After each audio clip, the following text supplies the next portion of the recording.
historical background, which you know, but you might want to think about, which is that team-based learning comes out of a business environment. Probably the most useful thing anyone ever said at any SOTL presentation I've ever heard was a guy in chemistry who was reviewing a teacher portfolio. And the professor had said, I want my students to think. And he looked at the exams that the guy was giving, and they were all factual recall questions. And he said, form has to follow function. What I think is beautiful about team-based learning is that form follows function in a business context beautifully there. Business is highly competitive, and the class fosters that kind of competition between teams. It's also collaborative. And what I think is interesting about what Michelson was doing was that it taught collaboration, but not in the traditional business way. It was actually trying to teach students a more productive way of being collaborative, whereas the person who has the loudest voice isn't necessarily the person who steers the project. Business is application-oriented. You know, you want an outcome. And it's also social science oriented. It's much more driven by theoretical idea, ways of approaching knowledge. You have a theory about how business works, and you have this circumstance, and how will that theory apply in this particular situation. So if we're going to keep the thought that form follows function, I would just say that history is a humanist discipline. It's highly individualistic. Students seldom work in teams or groups, and most of them have had loathsome experiences in teams. They are used to being autonomous. It's also a pure discipline that's not obviously a value judgment. It's pure versus blood. And we're humanistic. Okay. So the question is, if we're going to apply something like team-based learning in history, we have to think again about that form follows function issue. And what it is that you want team-based learning to do. So if I go to things that worked for history, for team-based learning, the notion of the classroom is a place where you work and you think, and it's not an auditorium where you listen to somebody lecture, is very important. Class time is spent working, not my lecturing, and that's actually not only team-based learning. It comes from a lot of different education kinds. I took it to an application orientation because, as our team has repeatedly put it, an awful lot of history classes teach students dance appreciation, and I want to teach my students to dance. And you learn to dance by doing.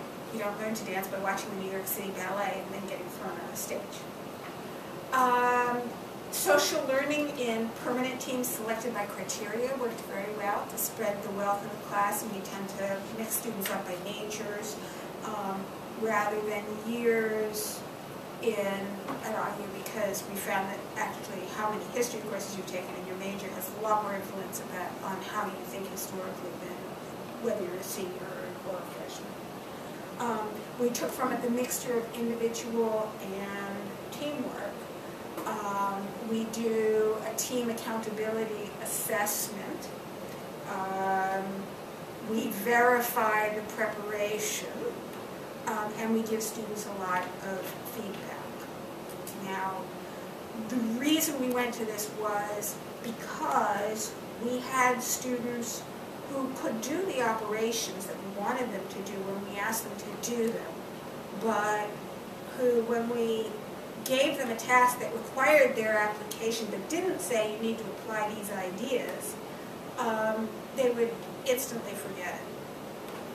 Okay, so we also have been struggling with the issue of what David Pace calls the private shame. I write a crappy paper and it's a private shame between me and you. And we wanted to increase the incentive for students to invest in the work that they were doing in the class. So we were coming up with applications that were not private but public. If you didn't know what you were doing, you got to display it to everybody. And most of that doesn't happen, but occasionally it does. The parts that didn't work in history were immediate creations of teams. We had a tremendous amount of ad hoc.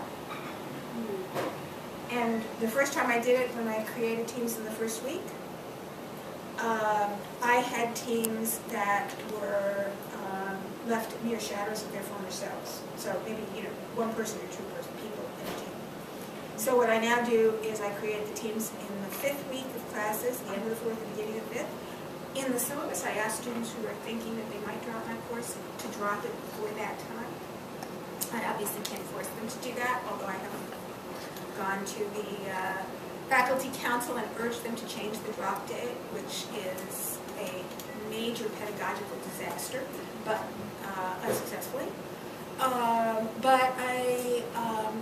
What I have found is while I get a few drops, I get many fewer, and none of the teams gets, has so many, few, maybe one team in a class of about 120 will get small enough that I need to sort of reassign those people to another team. I found it was not productive to give students decisions about course credit. I know what I think are to be valuable things in the course. And I do not want to give students the option of giving them less weight in the course. And I found that the RATs did not work for me. Because it reinforces what we call a ritual interaction. Students assume that in history, the whole point of history is that you memorize a whole bunch of crap.